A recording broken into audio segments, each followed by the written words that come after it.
नमस्कार. उन्हाळा म्हटलं की उकाडा हा आलाच आणि सोलकढी बनणार नाही असं तर होणारच नाही. त्यासाठी काय करायचं आहे, 1 वाटी कोकम घ्यायचा आहे. तेवढ्याच गरम पाण्यामध्ये आपल्याला कोकम भिजत घालायचे आहेत. कोकम भिजेपर्यंत आपण एका साईडला ओला नारळ घेणार आहे. त्याचा वरचा काळपट भाग पूर्णपणे आपल्याला काढून टाकायचा आहे आणि त्याचे असे काप करून घ्यायचे आहेत. आता एका मिक्सरच्या भांड्यामध्ये आपल्याला हे सर्व काप घालून घ्यायचे आहेत. तसेच सर्व जिन्नस आपल्याला त्याच्यामध्ये ॲड करायचे आहेत. जसं की 1 चमचा जिरं घेतलेलं आहे मी, अर्धा ते 1 इंच आलं घ्यायचं आहे, 2 हिरव्या मिरच्या घेतलेल्या आहेत, 2 ते 3 लसूण पाकळ्या घेणार आहे मी. कलरसाठी आपल्याला इथे बीटचा वापर देखील करायचा आहे. त्याने कलर खूप छान येतो सोलकढीला. आणि स्वादासाठी थोडीशी कोथिंबीर वापरायची आहे. आता ह्या मिश्रणामध्ये थोडंसं पाणी घालून आपल्याला ते वाटून घ्यायचं आहे मिक्सरमध्ये. बारीक वाटलेलं मिश्रण आपल्याला सुती कापडावर किंवा स्वच्छ रुमालावर गाळून घ्यायचं आहे. ही प्रक्रिया आपल्याला 3 वेळा करायची आहे. प्रत्येकाच्या घरामध्ये कोकम आगळ असतंच असं नाही आहे, म्हणून ते कसं बनवलं जातं याची थोडक्यात प्रक्रिया मी तुम्हाला सांगते.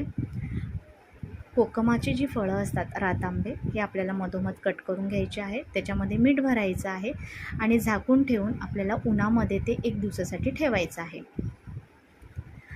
आता जो त्याच्यातनं रस तयार होईल तो झाला आपला कोकम आगळ.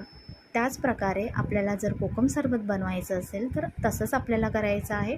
रातांबे घ्यायचे आहेत, मधोमध कापून घ्यायचे आहे. त्याच्यामध्ये आपल्याला मीठ आणि साखर दोन्ही भरायचं आहे. झाकून ठेवून आपल्याला 3 ते 4 दिवसासाठी उन्हामध्ये ठेवायचं आहे आणि जे काही सिरप निघेल ते आपल्याला कोकम सरबतसाठी वापरायचं आहे. अशा प्रकारे कोकम आगळ आणि कोकम सिरप कसं तयार होतं हे मी थोडक्यात तुम्हाला सांगितलेलं आहे. आता हे मिश्रण मी 3 वेळा गाळून घेतलेलं आहे.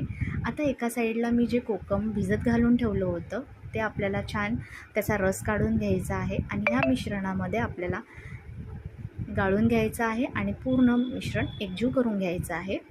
आणि त्याच्यामध्ये स्वादासाठी मी थोडं मीठ घालणार आहे आणि रिफ्रेशमेंटसाठी कोथिंबीर घालणार आहे. अशा प्रकारे घरच्या घरी आपली सोलकढी बनवून तयार होते. अगदी चविष्ट रुचकर अशी ही सोलकढी लागते. बनवायला फार सोपी आहे. उन्हाळ्यात तर प्रत्येकाने ही सोलकढी बनवून नक्की प्यायली पाहिजे, कारण आपल्या आरोग्यासाठी ही खरंच खूप फायदेशीर आहे.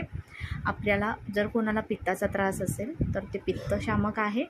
तसंच आपल्या पोटाला थंडावा देणारा आहे, शरीरातील उष्णता कमी करणारी आहे आणि तसंच आपली पचनक्रियासुद्धा सुधारवते. त्यासाठी प्रत्येकाने सोलकढी ही उन्हाळ्यात करून नक्की प्यायला हवी आणि आपलं आरोग्य चांगलं ठेवावं. धन्यवाद.